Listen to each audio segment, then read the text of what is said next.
once again. Mr. Abdul Basit was born in 1958. He holds a master's degree in पूरी बदसरी में English Urdu का शब्द हैदराबाद और उर्दू को अलग नहीं किया जा सकता। और आपके पास कौमी ज़बान ज़रूर होगी, लेकिन उर्दू यहाँ अवामी ज़बान है। जो डॉक्टर अमर उर्दू जानते हैं, रवि खान उर्दू जानते हैं, सोमशेखर और राकेश साहब उर्दू जानते हैं। तो ये ज़बान ही सबकी ज़बान है और इस ज़बान का भी रिश्ता है, खून का भी रिश्ता है। आप इब्तिदा में कह रहे थे तहजीब का रिश्ता है, तारीख का रिश्ता है, जोग्राफिया का रिश्ता है। ये तमाम इतने सारे रिश्ते हैं, लेकिन दो रिश्ते क्यों रोक रहे हैं हमको? एक डिप्लोमेटिक रिश्ता है, पॉलिटिकल रिश्ता है। इस पर भी बहुत बहुत शुक्रिया। I feel bad that you have not been able to visit beyond Islamabad because both our countries issue 5 visas rather than country-specific visas. But it is not only with ordinary people or common people or journalists. You would be surprised to know that I can't leave New Delhi and visit Gurgaon or Noida without prior permission from the host government. Similarly, my counterpart, Indian High Commissioner in Islamabad, he cannot even visit Rawalpindi without prior permission from the host government. So there are, problems, anomalies are there. We want to hope that we are able to overcome these things, not in too distant future. I would rather prefer that we overcome these problems sooner rather than later.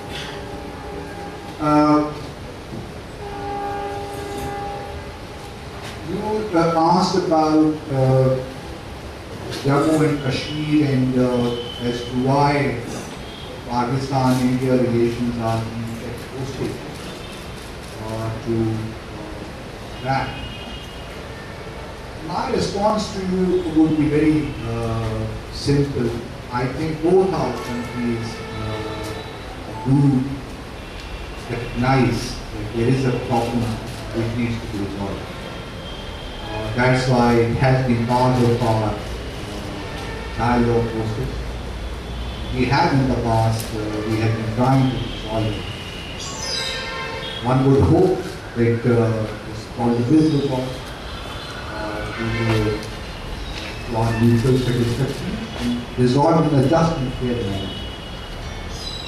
Then we have other issues that both our countries have been talking about it.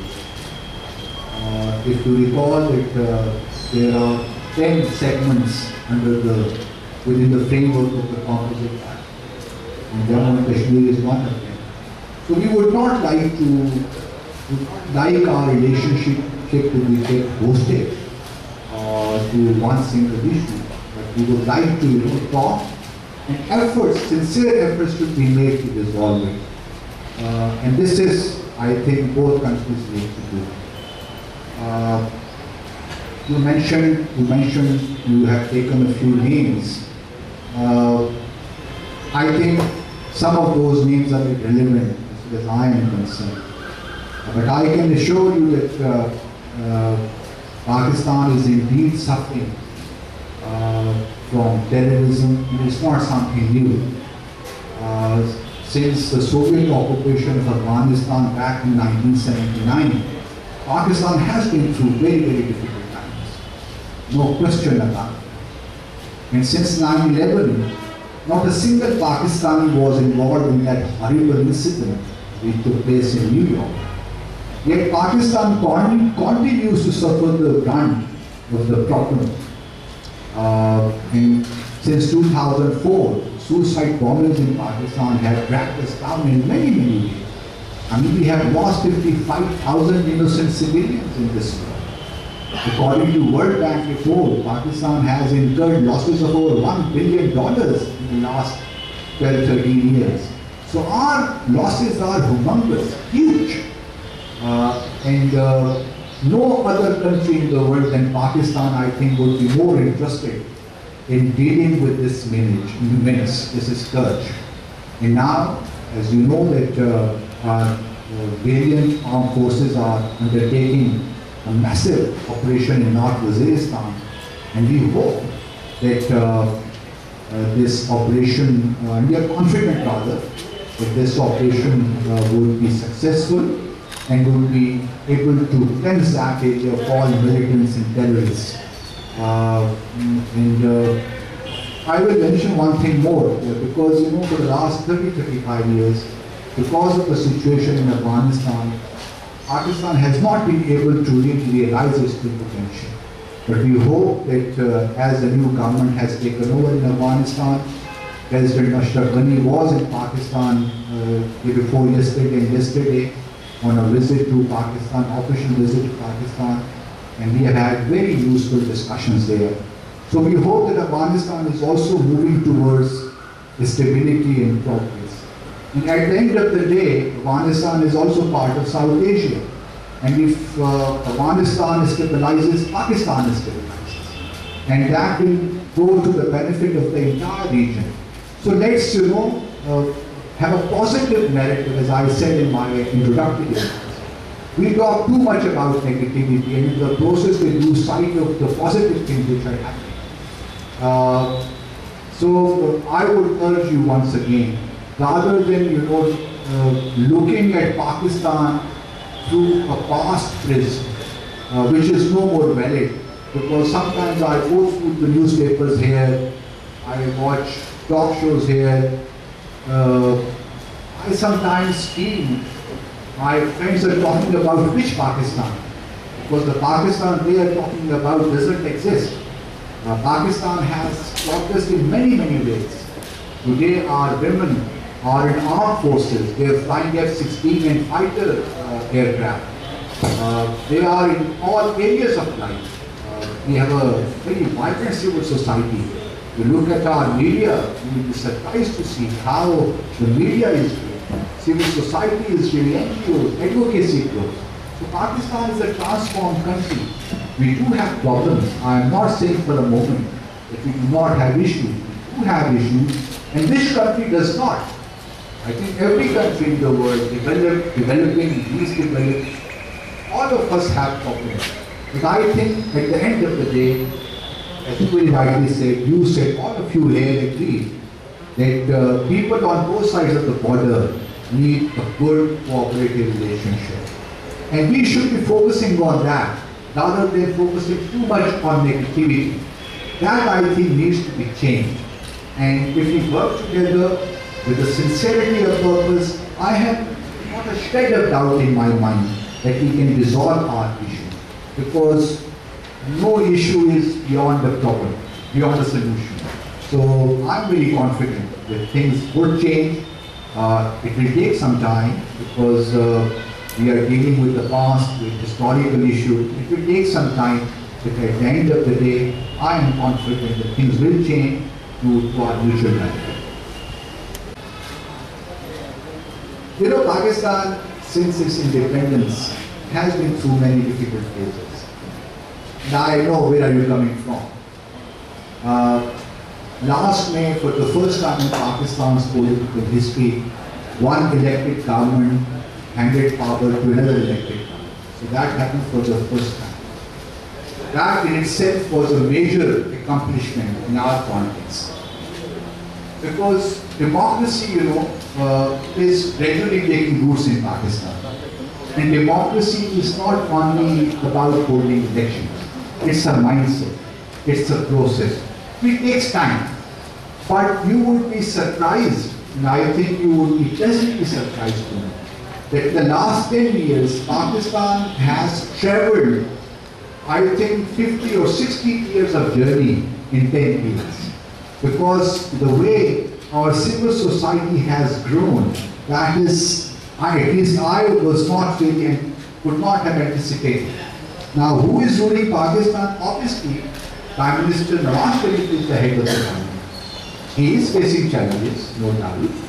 There are economic challenges, there are political challenges, but at the end of the day, this is part of democracy.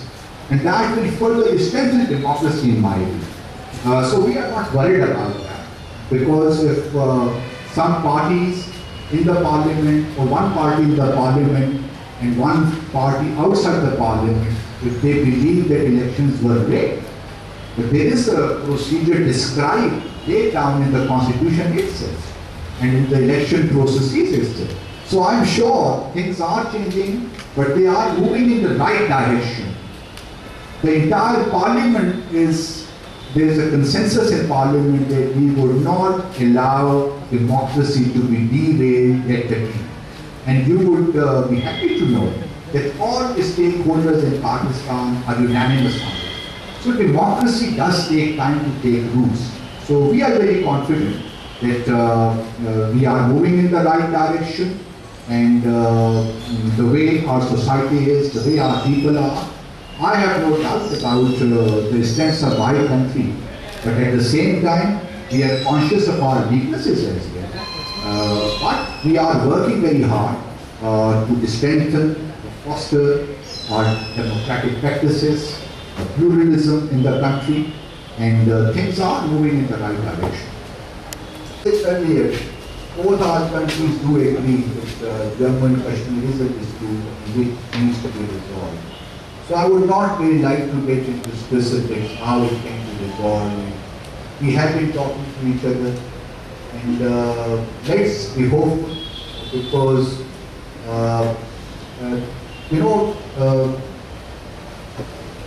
talk, at the end of the day, we will have to talk to each other. It may not happen this year, it may not happen next year, but at the end of the day, I think our two countries will be talking to each other. I would tell you that about 20 years ago, Pakistan used to have three conditions for talks. That first you resolve Jammu and Kashmir dispute, and then we can talk to you. So I think that did not work. So we need to talk to each other with an open mind. I am, as a diplomat and as Minister of External Affairs, Honorable Sushma Swaraj has said, there are no full stops in diplomacy. So I concur with her. In diplomacy, you always move the door ajar. You do not completely shut it down. So let's hope that there are possibilities and opportunities which will emerge. I'm hopeful. तो भी मैं सुनाते ही चलूँ मेरे साथ में। अब जब कुछ शेर जब आता है तो सुनाना पड़ता है। असर बेमस्ता हो जाता है। ये शेर किसी अहमद फराज का है। इस सिलसिले तोड़ गया वो सभी जाते जाते, सिलसिले तोड़ गया वो सभी जाते जाते, वरना इतने तो मरासिम थे कि आते जाते। तो जहाँ तक क्रिकेट का ताल्लुक है, मेरे ख्याल में अगले साल से हमारी एक सीरीज शुरू हो रही है। हमारे जो पाकिस्तान क्रिकेट बोर्ड के चेयरमैन थे, यहाँ 2 हफ्ते पहले तशरीफ लाए थे, और हमने 6 सीरीज पाकिस्तान और भारत के दरमियान खेली जाएंगी 2022 तक। उस पर ऑलरेडी काम हो चुका है, और इंशाल्लाह अगले साल पहली सीरीज का आगाज होगा। Ceasefire violations are concerned, obviously our position is different, and I'm sure all of you know our position is different, and but without getting into those as to who is violating the ceasefire which was agreed upon back in 2003, I think it is important that we adhere to ceasefire agreement. And not only ceasefire agreement, I think both Pakistan and India need to comply with all the agreements, MOUs, declarations they have signed. Because it is only adherence to those agreements that compliance would enable us to build further on them. If we start not complying with our old or previous agreements, then obviously every time we will have to reinvent the wheel. So it is, I think, important that both our countries observe abide by whatever we have agreed on in the past. Your second question, I think I have already given a response to that effect. But Jammu and Kashmir is a problem issue between our two countries.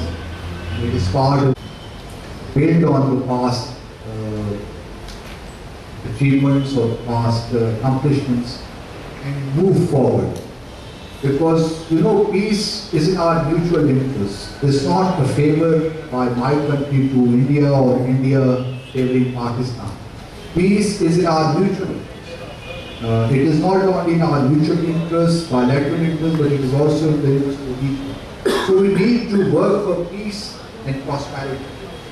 Imagine, if we have openness in our system.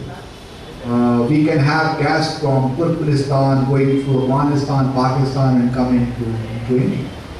Look at CASA 1000 project, Central Asia, South Asia 1000 project, transmission of electricity from Tajikistan to Afghanistan, Pakistan and India. So there's so many things which are happening around in this region. So let us, I would once again very humbly submit to you all that we need to focus on positive things. There is too much negativity in our bilateral narrative. Unless we start thinking positively about each other, things would not really move forward. And if we start thinking positively about each other, I'm sure we can also create opportunities for each other, find solutions to our problems. So once again, before I conclude, I will thank you for this very warm hospitality. I really enjoyed interacting with you. And whenever any one of you happens to be in New Delhi, you're most welcome to please let us know so that we can reciprocate your hospitality. Because it is always useful to interact. Listen to each other, because only then can we really be more practical and more pragmatic, more realistic in our approach. So thank you, Mr. Reddy, and may I